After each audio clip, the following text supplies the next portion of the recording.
Hello नमस्कार, मैं doctor Rajneesh Kumar आप सभी का एक बार फिर से हार्दिक स्वागत करता हूं। आज के वीडियो लेक्चर में हम बात करेंगे कथा पटकथा के ऊपर, जो कि आपकी पुस्तक अभिव्यक्ति और माध्यम के अंतर्गत लिखी गई है और आप सभी को पढ़ना भी है। अगर आप केंद्रीय विद्यालय पीजीटी की तैयारी कर रहे होंगे तो कथा पटकथा आप देख रहे हैं दोनों शब्दों को। तो सबसे पहले आपके दिमाग में एक बात आ रही होगी कि कथा का मतलब है कि जिसमें उपन्यास और कहानी दोनों का समावेश हो। ठीक है, इसको कहा जाता है कथा। और आपने सुना होगा कथा साहित्य, ये वही साहित्य है जिसमें उपन्यास और कहानी दोनों का अध्ययन किया जाता है।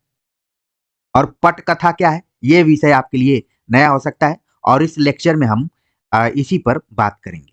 तो इस पाठ में जब हम चर्चा करेंगे तो देखेंगे पटकथा लेखक, पत्रकार और साहित्यकार का आपस में क्या संबंध है, नाटक व फिल्म की पटकथा में अंतर क्या-क्या होता है, पटकथा का स्रोत, स्वरूप और संरचना कैसे निर्मित होता है, पटकथा लेखन का प्रारूप क्या होता है, पटकथा और कंप्यूटर का आपस में क्या संबंध है। जैसे ही एनसीईआरटी की पुस्तक अभिव्यक्ति और माध्यम को आप खोलेंगे और पढ़ना शुरू करेंगे, पटकथा वाला चैप्टर, तो वहां पर आप देखेंगे कि मनोहर श्याम जोशी जो कि पटकथा से जुड़े रहे हैं, टेलीविजन से जुड़े रहे हैं, तो इन्होंने एक परिभाषा इसकी दी है कि पटकथा कुछ और नहीं, कैमरे से फिल्म के पर्दे पर दिखाए जाने के लिए लिखी हुई कथा है।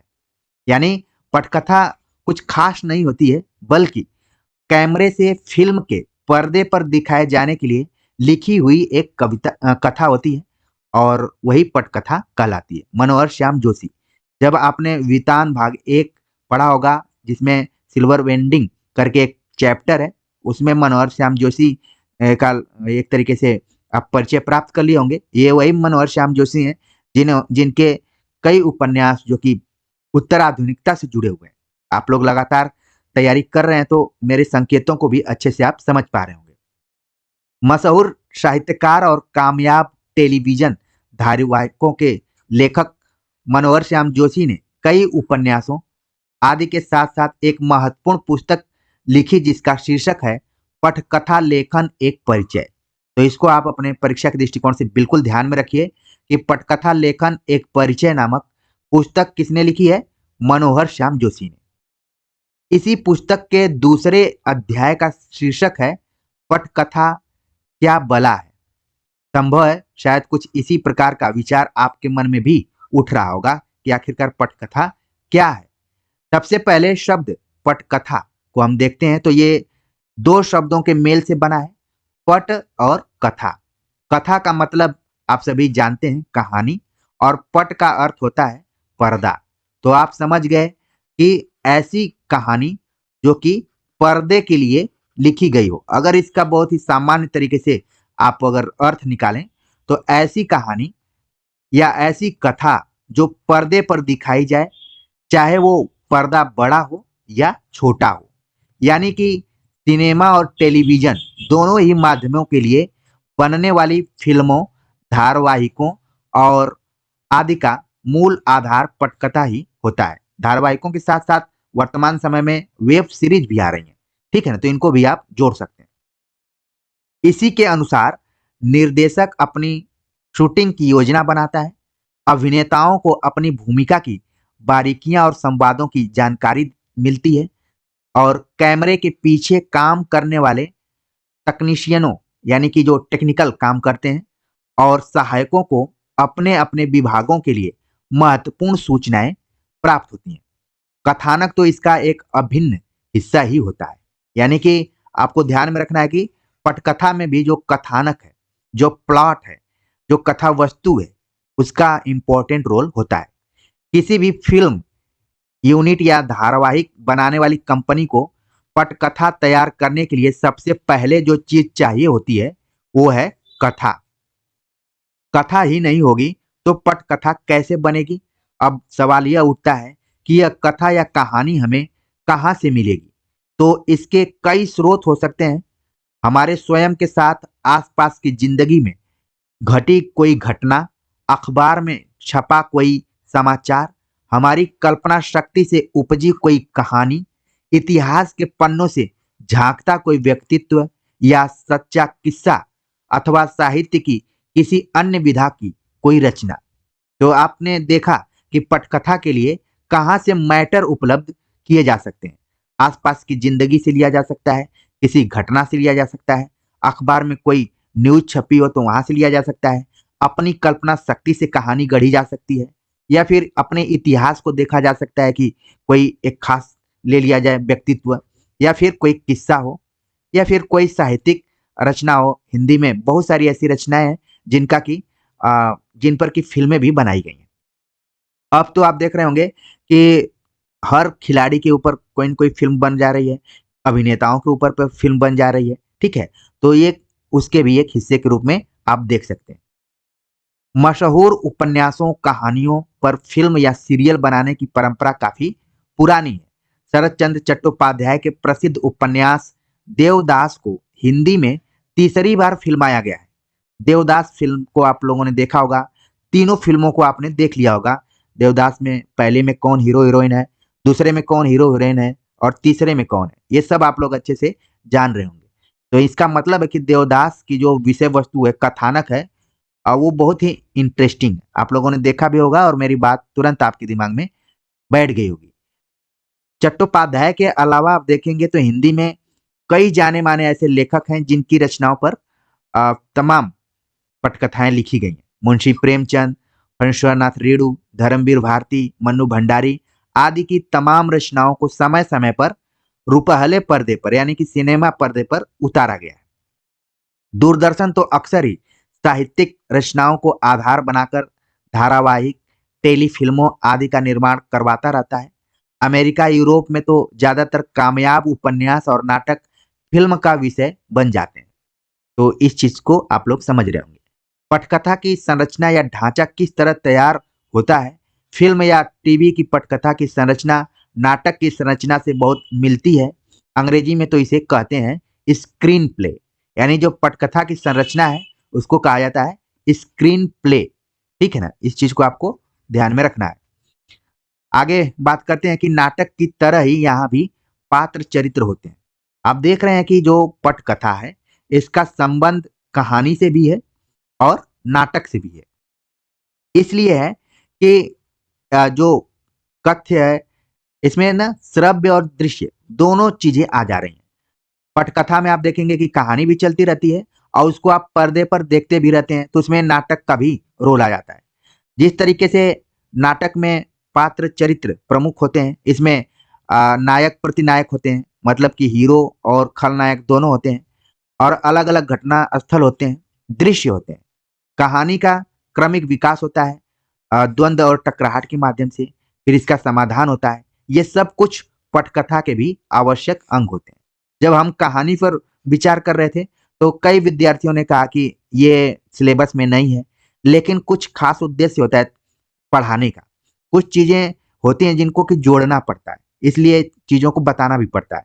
आप देख रहे हैं कि जब आप पटकथा पढ़ रहे हैं जो कि आपके सिलेबस में है, तो उसमें आपको नाटक के बारीकियों को जानना चाहिए, नाटक की विशेषताओं के साथ-साथ यहाँ पर आप देख रहे हैं कि कहानी की विशेषताओं को भी देखना है। जब कहानी वाला आपने लेक्चर देखा होगा तो इसमें बताया गया था कि कहानी में जो द्वंद्व है, उसके विकास में, उसके गति में सहायक होता है। तो उसी तरीके से पटकथा में भी इसका अहम रोल है कि अ, पात्र तो होते हैं, इसके अतिरिक्त घटनास्थल भी होते हैं, दृश्य होते हैं, लेकिन इसका विकास द्वंद्व और टकरार से होता है, जिससे कि जो दर्शक होता है, उसके मन में एक जिज्ञासा बनी रहती है कि आगे क्या घटने वाला है। मंच के नाटक और फ़िल्म की पटकथा में कुछ मूलभूत अंतर होते हैं। पहली चीज़ है दृश्य की लंबाई। जो अंतर है देखिए, रंगमंच पर जब नाटक खेला जाता है या फिर फ़िल्मों के लिए जब पटकथा लिखी जाती है, तो अंतर क्या है? पहली चीज़ है कि दृश्य की लंबाई, कि कब कितने समय का बनाना पड़ेगा इसको। नाटक के दृश्य अक्सर अधिक लंबे होते हैं और फ़िल्मों में छोटे-छोटे होते हैं। नाटक में आम तौर पर सीमित घटनास्थल होते हैं, जबकि फ़िल्म में इसकी कोई सीमा नहीं होती है। हर दृश्य किसी नए स्थान पर घटित हो सकता है। तो आप लोग तो जुड़े हुए हैं, सभी लोग कहीं न कहीं सिनेमा से जुड़े हुए हैं। तो आप देखते हैं कि अगर मान लीजिए कोई बॉलीवुड का गाना चलता है, तो आप देखते हैं कि अभी जो नायक-नायिका है, वो जंगल में चले जाते हैं, फिर पर्वत के पास चले जाते हैं, फिर नदियों के पास चले जाते हैं, फिर कमरे में भी आ जाते हैं। तो आप देख रहे हैं कि एक ही क्षण में दृश्य कैसे कैसे चेंज हो जा रहा है। आप लोग मेरी बात को अच्छे से समझ रहे होंगे। तो कहने का मतलब है कि नाटक में जो घटना स्थल है वो सीमित होते हैं, लेकिन फिल्मों में इनकी कोई सीमा नहीं है, वो कहीं से भी हो सकते हैं। अभी दृश्य चल रहा है भारत का, तब तक सिंगापुर का दृश्य आ जाएगा, ऑस्ट्रेलिया का आ जाएगा। तो क्या है उसमें हमेशा नया नया चेंज होता रहता है। इसकी वजह है दोनों माध्यमों में मूलभूत अंतर। नाटक एक सजीव कला है, बहुत ही इंपॉर्टेंट चीज यहाँ पर आपको बताई जा रही है। सजीव कला माध्यम है। नाटक एक सजीव कला माध्यम है जहां अभिनेता अपने ही जैसे जीवंत दर्शकों के सामने अपनी कला का प्रदर्शन करते हैं। सब कुछ वहीं उसी वक्त घट रहा होता है, जबकि सिनेमा या टेलीविजन में पूर्व रिकॉर्डेड छवियां एवं ध्वनियां होती हैं। ठीक उसी तरीके से आप ये समझ सकते हैं कि जब आप लाइव क्लास करते हैं तो वो नाटक है, और जब आप मेरा रिकॉर्डेड क्लास देखते हैं तो वो क्या है, एक तरीके से सिनेमा है। अब एकदम से बात आपको समझ में आ गई होगी। नाटक का पूरा कार्य व्यापार एक ही मंच पर घटित होता है, एक निश्चित अवधि के दौरान यह घटित होता है, जबकि फिल्म या टेलीविजन की शूटिंग अलग अलग सेटों या लोकेशनों पर 2 दिन से लेकर 2 साल तक की अवधि में की जा सकती है। और आप ही के सिलेबस में एक चैप्टर लगा हुआ है, पंथेर पांचाली नाम की जो फिल्म है, जिसमें अपू नाम का जो कैरेक्टर है, इसमें भी बताया गया कि 2 साल तक फिल्म की शूटिंग होती रही है। और कई फिल्में तो आप न्यूज देखते रहते होंगे कि न्यूज में एक पेज ही आता है जहाँ पर फिल्मों की सूचना दी जाती है, उसका अपडेशन दिया जाता है कि आमिर खान की फिल्म कब आ रही है, कैसे शूटिंग हो रही है। शूटिंग करते समय कई बार हीरो हीरोइन को चोट भी लग जाती है, तो इसका भी न्यूज रहता है कि मंच टूट गया, तो ये हो गया, तो वो हो गया। तो कई सालों तक क्या होता है, शूटिंग चलती रहती है और एक दिन रिलीज हो जाती है। लेकिन नाटक क्या होता है कि वो एक ही मंच पे प्रस्तुत किया जाता है, उसके लोकेशन भी उसका एक ही होता है। नाटक का कार्य व्यापार दृश्यों की संरचना और चरित्रों की संख्या आदि को सीमित रखना पड़ता है, क्योंकि जगह कम होती है और दर्शक भी सामने ही रहते हैं। अगर वो बोर हो जाएंगे तो कुछ भी कर सकते हैं दर्शक। उन कई चीजों को ध्यान में रखना पड़ता है कि नाटक की जो रोचकता है, नाटकीयता है, उन सारी चीजों को ध्यान में रखा जाए। लेकिन सिनेमा या टेलीविजन में ऐसा कोई बंधन नहीं होता है। सबसे बड़ी बात, नाटक की कथा का विकास लीनियर मतलब एक रेखीय होता है, जो एक ही दिशा में आगे बढ़ता है। जबकि सिनेमा में फ्लैशबैक या फ्लैश फॉरवर्ड तकनीकों का इस्तेमाल करके आप घटनाक्रम को किसी भी रूप में प्रस्तुत कर सकते हैं। जब कई बार आप देखते होंगे कि फ़िल्म स्टार्ट होती है, तो बीच के ही उसमें कुछ सीन आ जाते हैं। बाद में फिर से बताया जाता है कि स्टोरी यहाँ से शुरू हो रही है, ठीक है? तो फ्लैशबैक का प्रयोग इसमें किया जाता है। तो इसलिए परीक्षा के दृष्टिकोण से आपको बिल्कुल ध्यान में रखना है कि जो नाटक है, वो एक रेखीय दिशा में आगे बढ़ता है। लेकिन सिनेमा में क्या होता है कि फ्लैशबैक या फ्लैश फॉरवर्ड तकनीकों से हम इसका इस्तेमाल करके घटनाक्रम को किसी भी रूप में प्रस्तुत कर सकते हैं। फ्लैशबैक क्या है? फ्लैशबैक वो तकनीक होती है जिसमें आप अतीत में घटी किसी घटना को दिखाते हैं, और फ्लैश फॉरवर्ड में आप भविष्य में होने वाले किसी हादसे को पहले दिखा देते हैं। तो फ्लैशबैक, अगर आपने उसने कहा था कहानी को पढ़ा होगा, तो वहां पर भी फ्लैशबैक पद्धति का प्रयोग किया गया है। इसलिए कई आलोचकों ने उसने कहा था को नई कहानी का दर्जा दिया है। तो ये भी इंपॉर्टेंट फैक्ट्स है। ठीक है, तो फ्लैशबैक को आप ध्यान में रखिए कि जब आप अतीत की घटनाओं को याद करते हैं या दिखाते हैं, और फ्लैश फॉरवर्ड जब आप भविष्य की घटनाओं को दिखाने का प्रयास करते हैं। इन दोनों तकनीकों को हम एक एक उदाहरण से समझने की कोशिश करते हैं। तो उसमें क्या है कि उदाहरण, अ, जैसा कि मैंने फ्लैशबैक में आपको बता दिया उसने कहा था, और फ्लैश फॉरवर्ड में जब आप किसी भविष्य के होने वाले हादसे को देख लेते हैं तो वो फ्लैश फॉरवर्ड में आता है। इसका उदाहरण यहाँ पर हमने नहीं लिख पाया है। आगे बात करते हैं कि पटकथा में नाटकीय तनाव बढ़ाने में काफी मददगार होती है इस तरीके की जो पद्धति है, फ्लैश बैक और फ्लैश फॉरवर्ड। पटकथा की मूल इकाई होती है दृश्य। इसमें भी दृश्य की खास विशेषता है पटकथा में। आमतौर पर जो सूचनाएं अंग्रेजी में लिखी जाती हैं या अंदर या बाहर के लिए अंग्रेजी शब्दों इंटीरियर या एक्सटीरियर के 3 शुरुआती अक्षरों का इस्तेमाल इसमें किया जाता है। तो यहाँ पर दिया गया है, ये भी आपको ध्यान में रखना है क्योंकि परीक्षा में जाना है। तो अगर एक्सटीरियर और इंटीरियर शब्द आए तो पूरा स्पेलिंग नहीं लिखा जाता है बल्कि इसके 3 शुरुआती अक्षरों को लिखा जाता है। ठीक है, ये पटकथा लिखने का अंतर्राष्ट्रीय स्तर पर स्वीकृत प्रारूप है। सिनेमा या टेलीविजन के कार्यक्रमों के निर्माण में कई टेक्निकल चीजों का सहारा लेना पड़ता है। पटकथा के शुरू में दिए गए संकेत फिल्म या टेलीविजन के कार्यक्रम के निर्देशक, cameraman, sound recordist, art director, production manager और उनके सहायकों की अपने अपने काम में काफी मदद करते हैं। इसी प्रकार दृश्य के अंत में cut to, dissolve to, fade out आदि जैसी जानकारी निर्देशक व एडिटर को उनके काम में सहायता पहुंचाती है। तो आप देख रहे हैं कि पटकथा के संदर्भ में ये कुछ कुछ शब्द हैं, इनको जरूर ध्यान में रखिए। हो सकता है कि ये सब पूछ लिए जाएं कि कहाँ पर कट टू का प्रयोग किया जाता है, कहाँ पर डिजॉल्व टू का प्रयोग, फेड आउट, ठीक है, cameraman, art director, production manager, sound recordist, ये सब क्या है, ये सब पटकथा में ही यूज होते हैं ज्यादातर। और अब तो जैसे यहाँ पर बताया गया कि सबका अलग अलग काम है, सहायक भी इसमें जुड़े रहते हैं। लेकिन अब कंप्यूटर में सॉफ्टवेयर ऐसे आ गए हैं जिनमें पटकथा लेखन का प्रारूप बना बनाया होता है। साथ ही साथ वो आपको ये बताने में भी सक्षम होते हैं कि आपकी पटकथा में कहाँ कहाँ पर गड़बड़ हो रही है, गड़बड़ी हो रही है या गड़बड़ी रही है। अक्सर उसे सुधारने के सुझाव भी आपको ये सॉफ्टवेयर दे सकते हैं। उसे स्वीकार करना न करना आपकी सूझबूझ और इच्छा पर निर्भर करती है। तो क्योंकि समय बदल रहा है, कंप्यूटर का युग चल रहा है, तो अब धीरे धीरे हर एरिया में नए नए प्रयोग किए जा रहे हैं। तो पटकथा में भी है, सॉफ्टवेयर आ गए हैं और कहाँ पर सही है गलत है सारी चीजों की जानकारी वो दे देते हैं। और ये तो छोड़िए, जो विद्यार्थी अभी पीएचडी करते हैं और वो अपनी थीसिस जमा करते हैं, उसमें भी एक सॉफ्टवेयर आया हुआ है जो बता देता है कि आप कहाँ से कितना मैटर लिए हुए हैं, कितना परसेंट भी लिए हुए हैं।